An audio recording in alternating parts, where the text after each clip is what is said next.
نحمده ونصلي ونسلم على رسوله الكريم اما بعد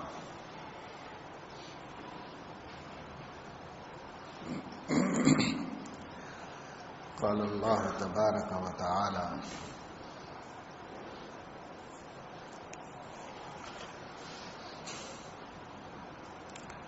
ولو أنهم آمنوا واتقوا لمثوبة من عند الله خير لو كانوا يعلمون صدق الله العظيم.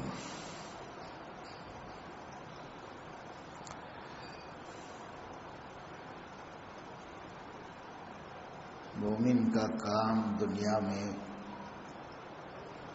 اعمال صالحہ اور تقوی پرہیزگاری کے ساتھ اپنی امر مستعار کو مکمل کر لینا ہے. پہلا کام ہر بندے کے ذمے اپنے رب کی معرفت اور اس پر ایمان لانا ہے. اس سے پہلے کوئی کام نہیں ہوتا. اللہ کا کوئی حکم اس سے پہلے اس کے ساتھ مخاطب نہیں ہوتا. پہلی بات جس کا مطالبہ اپنے بندوں سے بندوں کا خالق اور مالک کرتا ہے وہ اس کی وحدانیت کا اقرار اور ذات و صفات میں اس کی بلندی و کبریائی کا اقرار ہے. یہ پہلا کام ہے. نبوت کی تصدیق کرنا، کلام الہی کی تصدیق کرنا اور مختصر لفظوں میں ایمان لانا. تو ایمان ایک کام ہے جو ہر بندے مومن، ہر انسان کے ذمے اللہ کی طرف سے لازم ہے. لیکن اس پر اس دنیا میں اللہ تعالی کی طرف سے جبر نہیں کیا جاتا، زبردستی کسی پر نہیں کی جاتی. دعوت دی جاتی ہے، ایمان لاؤ اس میں تمہارا بھلا ہے، ایمان لاؤ یہ کامیابی کا راستہ ہے، ایمان لاؤ اس سے دنیا اور آخرت کی فلاح صلاح وابستہ ہے. اور اس سے زیادہ کچھ نہیں کیا جاتا. ایسا نہیں ہے کہ ایمان لاؤ تو ٹھیک ہے اور نہیں لاؤ گے تو ہم مار دھاڑ کریں گے، کاٹیں گے، پیٹیں گے. ایسا کچھ بھی نہیں. ایسی دعوت کسی پیغمبر نے نہیں دی. دعوت اسلام کو پیش کرنے کو عربی میں دعوت کہتی ہے. انبیاء علیہم الصلاۃ والسلام کا وظیفہ دعوت ہے. دعوت کا مفہوم اردو میں بھی ہمارے سامنے ہوتا ہے. کھانے پینے کی دعوت دی جاتی ہے. تو اگر آپ کسی کو دعوت دیں کہ بھائی کھانے میں ہمارے گھر پہ تشریف لائیے، رشتہ داروں کو، پڑوسیوں کو، یا اجتماع کی بیان کی دعوت دیں کہ ہماری مسجد میں اجتماع ہے، بیان ہے، آپ آئیے، اس میں شریک ہوئیے، بہت بڑے عالم آئیں گے، اللہ رسول کی بات سنائیں گے. تو سب سے کہہ کے آتے ہیں اور سب سے یہی کہتے ہیں کہ دیکھیے وقت نکالیے، آئیے، آپ کا فائدہ ہے. بس یہ کہتے ہیں. کسی سے یہ نہیں کہتے کہ آؤ تو ٹھیک ہے اور نہیں آؤ گے تو ہم تمہیں لڑائی کریں گے، تم سے جھگڑا کریں گے، تم کو آ کے پیٹیں گے، ماریں گے. ایسی دعوت نہیں. نہ کھانے کی دعوت ایسی دی جاتی ہے، نہ دین کی دعوت ایسی دی جاتی ہے. یہی دعوت پیغمبر بھی دیتے ہیں. یہی دعوت لوگوں کو تمام فائدے اور بھلائیاں بتا کر اللہ کی توحید کی طرف بلاتے ہیں. اور بلاتے ہی ہیں بس، اور کچھ نہیں کہتے. البتہ اپنے معاملے سے، اپنے اخلاق سے، اپنے حسن سلوک سے، اپنے احسانات سے اس کو قریب کرنے کی کوشش کرتے ہیں کہ وہ بات سمجھے، ہمارے سے مانوس ہو جائے، ہم سے قریب ہو جائے. اس کی کوشش تو کرتے ہیں، لیکن یہ نہیں کہتے کہ مانو تو ٹھیک ہے، نہیں مانو تو ہم تمہاری گردن اڑا دیں گے. ایسے نہیں کہتے. اس سے بھی نہیں کہا نبی نے جو نبی کی قید میں تھے، جو نبی کی قید میں تھے۔ لوگ لائے گئے پکڑا کے قیدی بنا کر، تو کھمبے سے باندھ دیے گئے مسجد نبوی کے۔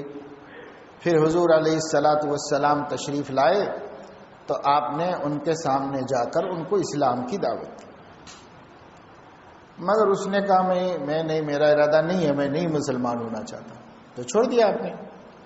پھر ایک دفعہ ادھر آئے تو پھر اس کو بولے کہ مسلمان ہو جاؤ، اس میں تمہارا بھلا ہے۔ اس کا ارادہ نہیں تھا، پھر چھوڑ دیا، کچھ نہیں کہا۔ پھر ایک دفعہ آئے تو آپ نے پوچھا بھائی تم چاہتے کیا ہو؟ تو اس نے کہا آپ کریم ہیں، میں آپ سے بھلائی کی امید رکھتا ہوں۔ تو اسلام پیش کرنے سے بڑی بھلائی کیا تھی؟ مگر اس کے نزدیک بھلائی سے مراد رہا کر دینا، چھوڑ دینا تھا۔ تو آپ نے صحابہ سے فرمایا بھائی چھوڑ دو اس کو، جانے دو اپنے گھر، ہم سے اچھی امید رکھا ہے، اس کی امید پوری ہو جانے دو، چھوڑ دو۔ تو چھوڑ دیا۔ تو جو قبضے میں تھا، رسیوں سے بندھا ہوا تھا کھمبے سے، اس کو بھی ڈرا کر اسلام نہیں دیا، اس کو بھی صرف اسلام کی دعوت دی، نہیں مانا اور مہربانی کا خواہش مند ہوا تو مہربانی، اچھا جاؤ ٹھیک ہے چھوڑ دو اس کو، چھوڑ دیا۔ بعد میں البتہ انہوں نے اسلام قبول کیا، مگر آپ کے ڈرانے دھمکانے کی وجہ سے نہیں قبول کیا، بلکہ آپ کے اس سلوک کی وجہ سے، اس احسان کی وجہ سے قبول کیا۔ تو یہ ادھر آ جائیے، ادھر بیٹھیے صاحب، ادھر منہ کر کے کیوں بیٹھے؟ ادھر میری طرف منہ کر کے بیٹھے، یہ صاحب کو سمجھاؤ جو بیٹھے ہیں، یہ ادھر آ جاؤ بھائی، بیان جدھر ہو رہا ادھر منہ کر کے بیٹھنا نا، آداب ہوتے ہیں کچھ، ہر محفل کا ادب ہے، اس محفل کا ادب ہے۔ آرام سے بیٹھو آپ، مگر ایسے بیٹھو، ادھر منہ کر کے بیٹھو۔ تو آپ صلی اللہ علیہ وسلم نے پھر بھی دعوت ہی دی، ڈرایا نہیں، دھمکایا نہیں کسی کو۔ ڈرانا دھمکا کر اسلام نہیں پھیلایا جاتا، اسلام دعوت کے ذریعے پھیلتا ہے۔ ہاں اسباب اختیار کیے، تو کیا اسباب اختیار کیے؟ آپ نے معاملات کیے اور اپنے اخلاق کا ان کے سامنے مظاہرہ کیا۔ آپ ان کو پڑوس میں رکھتے تھے اور پڑوسیوں کے حقوق ادا کر کے ان پہ اثر ڈالتے تھے۔ آپ وہ غریب ہیں تو مدد کرتے تھے، ان کی حاجت پوری کرتے تھے۔ قرآن مجید میں جو بیت المال کے مصارف میں والمؤلفۃ قلوبہم فرمایا ہے، اس سے مراد وہ لوگ ہیں جو ابھی مسلمان نہیں ہوئے تھے، مگر نبی کو بڑی امید تھی کہ یہ لوگ مسلمان ہو جائیں گے، تو احسان کرتے تھے ان کے اوپر، مہربانی، کیونکہ آدمی احسان سے مانوس ہوتا ہے، قریب ہوتا ہے۔ یہ سب کچھ تو ہوا، لیکن ڈرایا نہیں گیا، دھمکایا نہیں گیا، قتل کی، مار ڈالنے کی کوئی دھمکی نہیں دی گئی۔ تو اسلام تو اس طرح پھیلتا ہے، ایسے دعوت دی جاتی ہے۔ تو ایک کام ہے ایمان لاؤ، بس دعوت، ایمان لاؤ، مسلمان ہو جاؤ، مسلمان ہو جاؤ، سب کہتے ہیں۔ جب مسلمان ہو جائیں گے، اس پہلے حکم کو پورا کر لیں گے، تو دوسرا حکم ہے واتقوا، اللہ سے ڈریں، اللہ نے جو کہا ہے وہ کریں، اللہ نے جس سے روکا ہے اس سے رک جائیں، باز آ جائیں، اللہ تعالیٰ کے امر و نہی کے پابند ہو جائیں، اس کا نام تقویٰ ہے۔ تو فرمایا یہود کے بارے میں وَلَوْ أَنَّهُمْ آمَنُوا وَاتَّقَوْا، اگر یہ یہود و نصارہ اہل کتاب دو کام کر لیتے، ایک تو یہ کہ نبی کی دعوت سنتے ہی ایمان لے آتے، دوسرے ایمان لانے کے بعد تقویٰ اختیار کرتے۔ تقویٰ کیا ہے؟ اللہ کے امر و نہی کا اپنے کو پابند بنا لینا۔ اللہ نے کہا یہ کرو تو کرنا، یہ مت کرو تو نہیں کرنا، اسی کا نام تقویٰ ہے۔ علماء تقویٰ کی تعریف کرتے ہیں، التقویٰ ہی امتثال الاوامر و اجتناب النواہی۔ تقویٰ کہتے ہیں امر و نہی کی پابندی کرنے کو، جو اللہ کا حکم ہے ایسا ہے، پسند ہے تو کرو، یہ نہیں پسند ہے اللہ کو تو نہیں کرو۔ امر کے معنی ہے حکم، کرنے کا حکم، اور نہیں کے معنی ہے نہ کرنے کا حکم، دونوں اللہ کے احکام ہیں۔ امر بھی اللہ کا حکم ہے، نہیں بھی اللہ کا حکم ہے۔ امر اس حکم کو کہتے ہیں جس میں کچھ کرنے کو کہا گیا ہے، نہیں اس حکم کو کہتے ہیں جس میں کسی کام کے نہ کرنے کو کہا گیا ہے۔ تو اللہ کے ان حکموں پر چلنا، اس چلنے کا نام کیا ہے؟ تقوی۔ تو یہود کی ناکام ہو جانے کا سبب یہ تھا، نہ ایمان لائے نہ تقوی اختیار کیا، اور ان کا حال ہم کو سنانے کا سبب یہ ہے کہ تم ایسا مت کرو، تم ایسا مت کرو۔ وَلَوْ أَنَّهُمْ آمَنُوا وَاتَّقَوْا، اگر وہ لوگ ایمان لاتے اور اللہ کے امر و نہی کا احترام کرتے، اس کی پابندی کرتے، اس کی عظمت کرتے، اس پر عمل کرتے، لَمَثُوبَةٌ مِّنْ عِندِ اللَّهِ خَيْرٌ، تو اللہ کی طرف سے ان کو بہترین اجر ملتا، اس کا دنیا میں بھی ملتا اور آخرت کے اندر بھی ملتا۔ لَوْ كَانُوا يَعْلَمُونَ، کاش کہ وہ اس حقیقت کو سمجھتے، کاش کہ وہ جاننے کی کوشش کرتے کہ اللہ تعالیٰ جو کچھ فرما رہا ہے وہ خیر خواہی ہے، بھلائی ہے بندوں کے ساتھ۔ اللہ بے نیاز ہے، بے نیاز کو کوئی ضرورت نہیں ہے کہ کسی کی خوشامد کرے، لیکن ہم جب قرآن پڑھتے ہیں تو ہمیں ایسا لگتا ہے کہ اللہ تعالیٰ جیسے بندوں کی خوشامد کر رہے ہو کہ تم ایمان لا کر اپنی کامیابی کا راستہ نکالو۔ ایسا یعنی عنوان اللہ کا، انداز اللہ پاک کا اس قدر جیسے کسی کی خوشامد کرتے، حالانکہ ایک باپ بھی بچے کی خوشامد نہیں کرتا، 2 وقت بولتا ہے، 3 وقت بولتا ہے، اس کے بعد بولتا ہے تمہاری مرضی بھائی جو چاہے کر لو۔ لیکن اللہ بے نیاز، حالانکہ باپ بیٹوں سے بے نیاز نہیں ہے، اس کو ضرورت ہے، اس کے بڑھاپے میں اس کی اولاد ہی اس کا سہارا ہے، اسی پر اس کا ٹکاؤ ہے، اور وہ محتاج ہے۔ اللہ بندوں کا محتاج نہیں ہے، محتاج نہ ہونے کے باوجود اس سے زیادہ سمجھا رہا ہے جتنا کوئی باپ اپنے بیٹے کو سمجھا سکتا ہے، اس سے زیادہ سمجھا رہا ہے، اس سے زیادہ شفقت کے ساتھ، اس سے زیادہ مہربانی کے ساتھ۔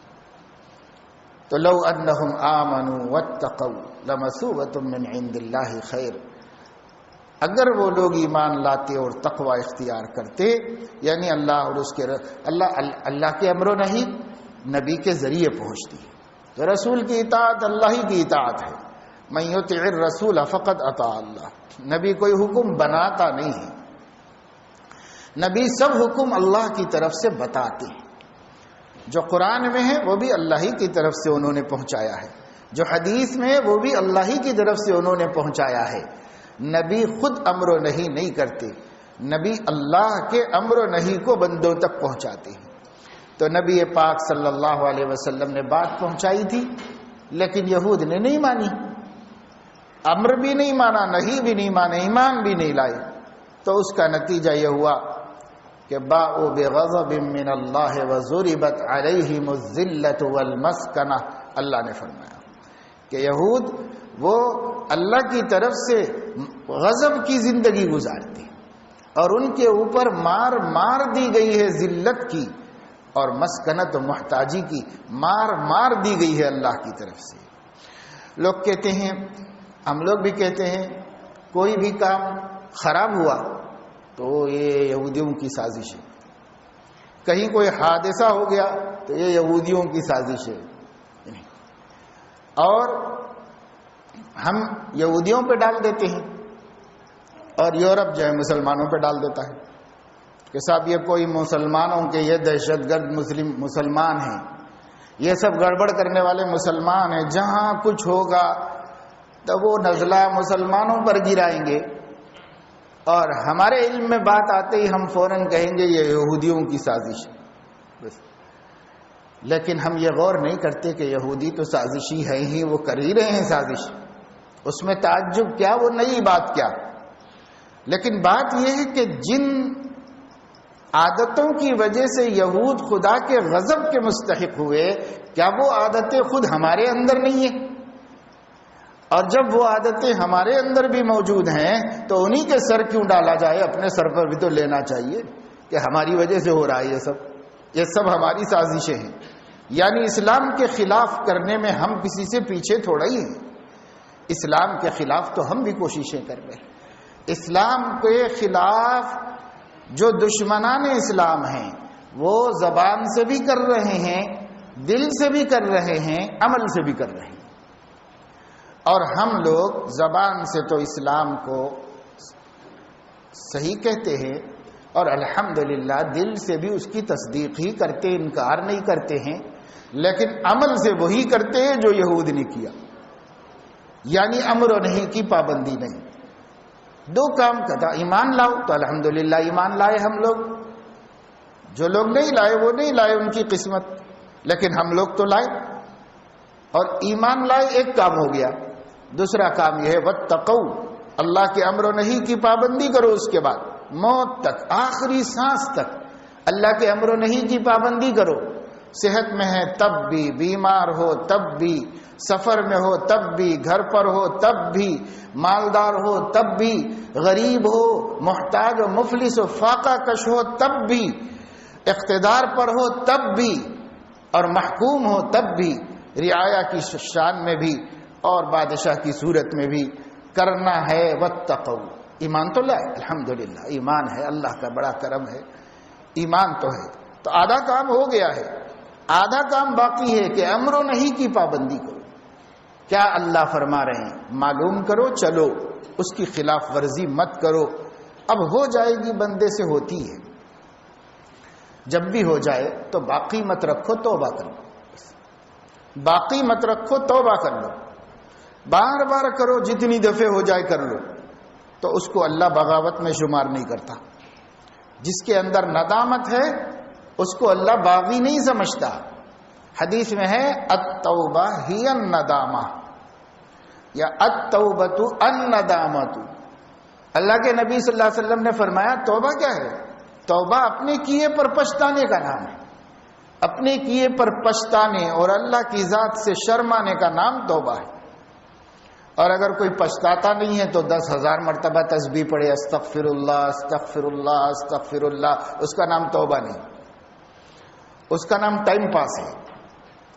ہاں، ہر دفعہ استغفر اللہ کہتے ہوئے دل نادم ہے اپنے کرتوتوں کے اوپر، تو ہر استغفر اللہ توبہ ہے، ہر مرتبہ یہ کہنا توبہ ہے، ورنہ صرف تسبیح پوری کرنے کا نام توبہ نہیں۔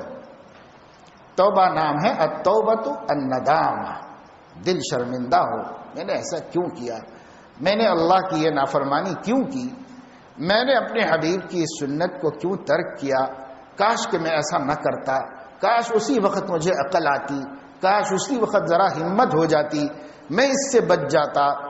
یہ جو دل کے اندر جذبات پیدا ہوں گے وہ اللہ کی عظمت کی وجہ سے ہوں گے۔ جب عظمت الہی سے دل میں ندامت پیدا ہو جاتی ہے، ہائے میں نے کیسے بڑے مولا کا نافرمانی کی ہے، محسن کی نافرمانی کی ہے، جن اعضاء و جوارح سے نافرمانی کی ہے وہ بھی اس کا احسان اور اس کی عطا ہے، اسی کا کھا کے اسی کی رکابی میں چھید ڈالا ہے، کیسا میں بد نصیب ہوں اور کیسا میں نالائق آدمی ہوں۔ یہ خیالات، یہ اندر کے جذبات، اسی کو کہتے ہیں توبہ، اسی کو توبہ کہتے ہیں۔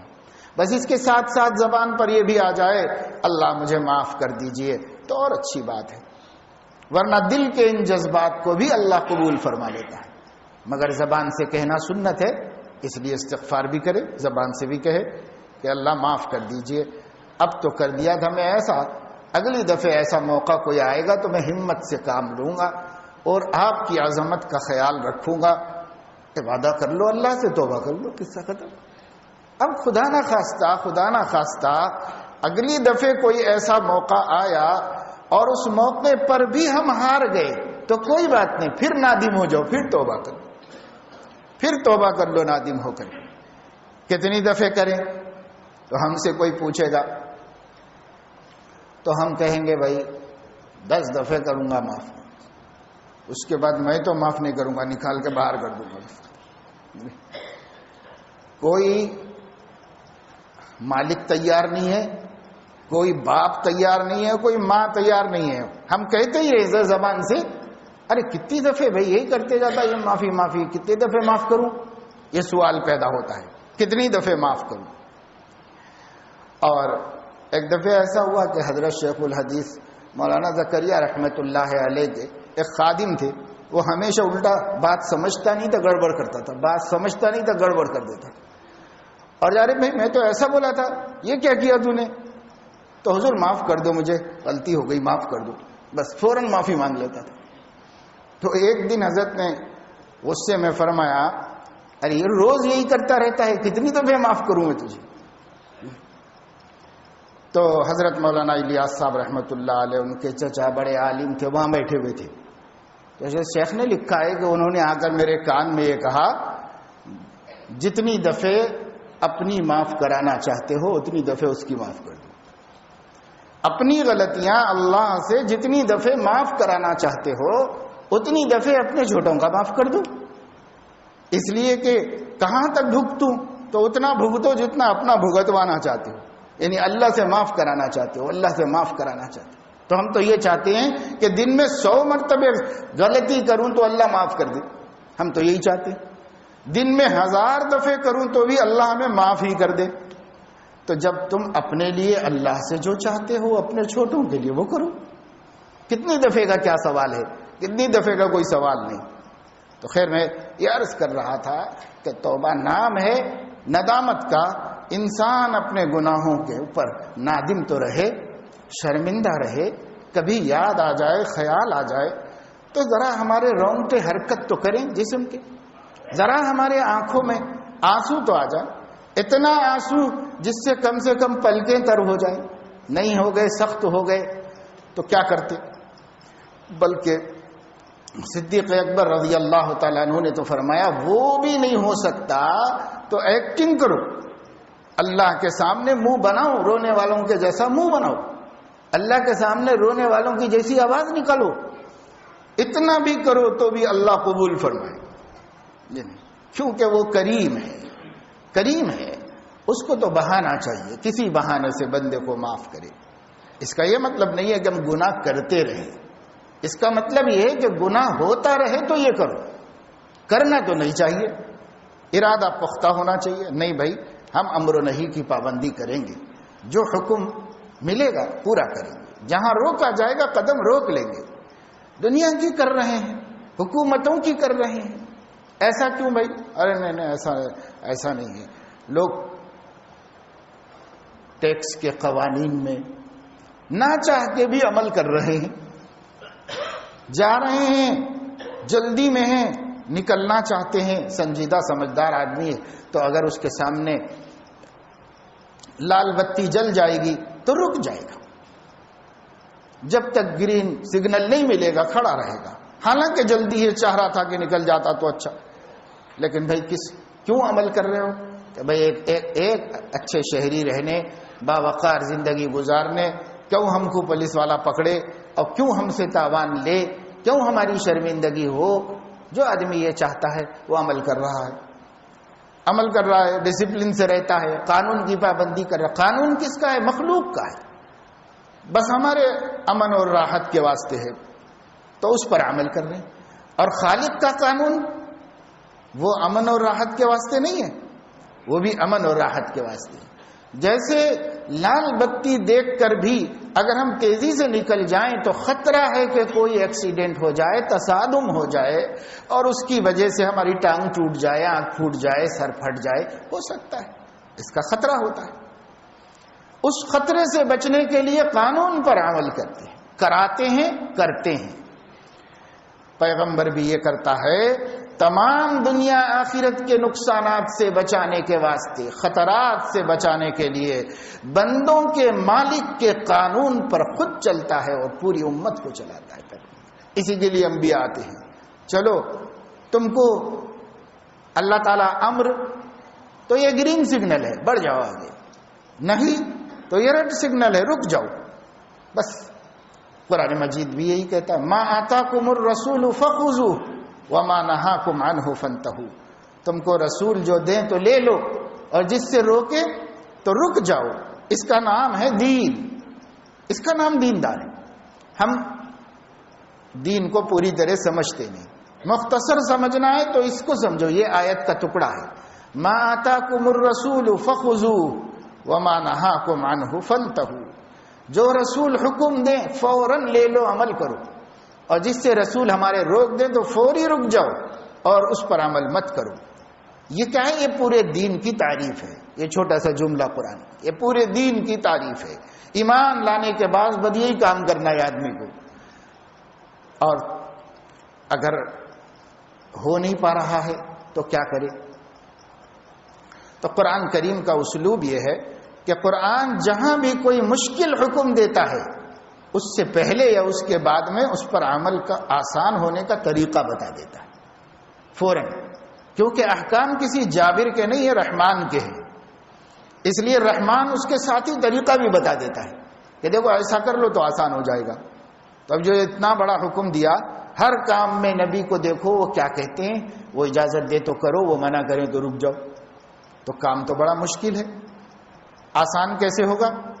تو فرمایا واتقوا اللہ ان اللہ شدید العقاب، ہمیشہ اللہ کی قدرت پر دھیان رکھو، کیسے قوت والا، کیسے غلبے والا، زمین آسمان کا مالک، پہاڑوں دریاؤں سمندر کا مالک، جنت دوزخ کا مالک، انسانوں کا خالق، تمام مخلوقات کا خالق، اتنا بڑا اللہ ارادہ کرتا ہے تو جو چاہے ہو جاتا ہے، اس کی مرضی کے بعد اس کو بولنے کی بھی ضرورت نہیں۔ وہ جو قرآن میں ہے یاسین شریف میں کہ اللہ تعالیٰ اذا اراد شیئا ان یقول له کن فیکون، تو مفسرین نے فرمایا وہ کن کہنے سے ہو جاتا ہے، یہ بھی ہمارے سمجھانے کے واسطے ہے، اس کو کن کہنے کی بھی ضرورت نہیں، اس کا چاہنا ہی کافی، یفعل ما یرید، جو چاہتا وہ ہو جاتا ہے، اس کا چاہنا ہی کافی ہے۔ تو ایسے بڑے مالک کو اس کے ہی جسم سے، اسی کی جان سے، اسی کی آنکھ سے، اسی کے دیے ہوئے ہاتھ پیر سے اس کو تکلیف پہنچائی جائے، نافرمانی کی جائے، تو یہ کیسے ہماری شرافت کی بات ہو سکتی ہے؟ تو آدمی کے احساس ہوتا ہے۔ ڈرتے رہو، واتقوا اللہ، اللہ سے ڈرتے رہو، ان اللہ شدید العقاب، اللہ تعالیٰ جہاں غفور الرحیم ہے وہیں پر شدید العقاب بھی ہے، زبردست پکڑ کرتا ہے۔ ان بطش ربک لشدید، اے نبی آپ کے رب کی پکڑ بہت سخت ہے، نہ سمود مقابلہ کر سکے، نہ عاد مقابلہ کر سکے، نہ ارم والے مقابلہ کر سکے، نہ قوم شعیب مقابلہ کر سکی، نہ قوم نوح مقابلہ کر سکی۔ بڑے سے بڑے ہٹلر، بڑے سے بڑے فرعون ہتھیار ڈالنے پر مجبور ہو گئے اللہ کے سامنے۔ اس خدا کا حکم ہے، بار بار سوچتے رہو تو آسان ہو جائے گا، آسان ہو جائے گا اس کے اوپر چلنا، عمل کرنا۔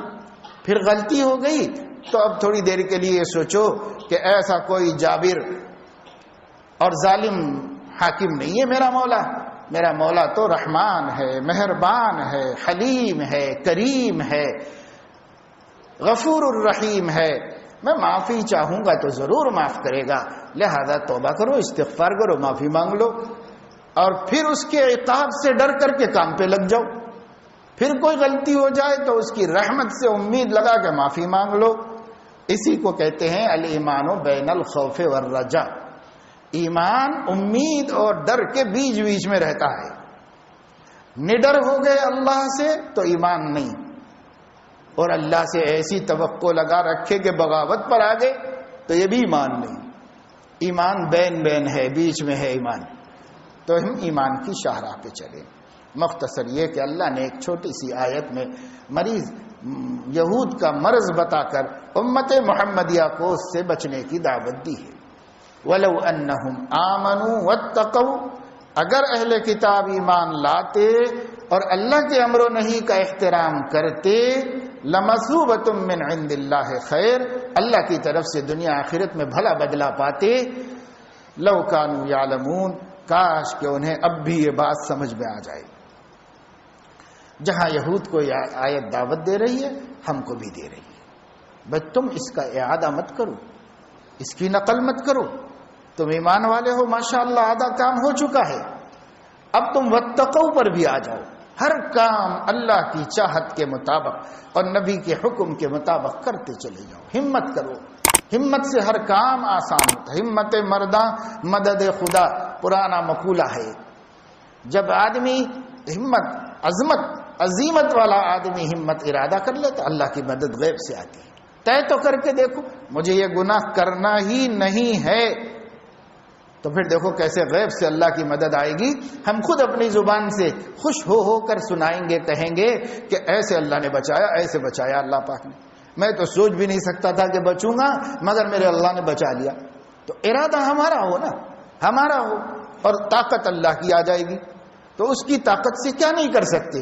اس کی طاقت سے تو پہاڑ ٹل سکتا ہے اپنی جگہ سے. اس کی طاقت سے نفس کو کچلنا کیا بڑی بات ہے؟ اپنے نفس کو روک سکتے ہیں، کچل سکتے ہیں.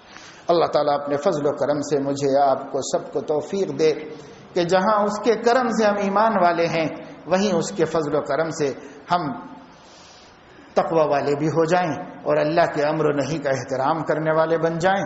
وآخر دعوانا الحمدللہ رب العالمین.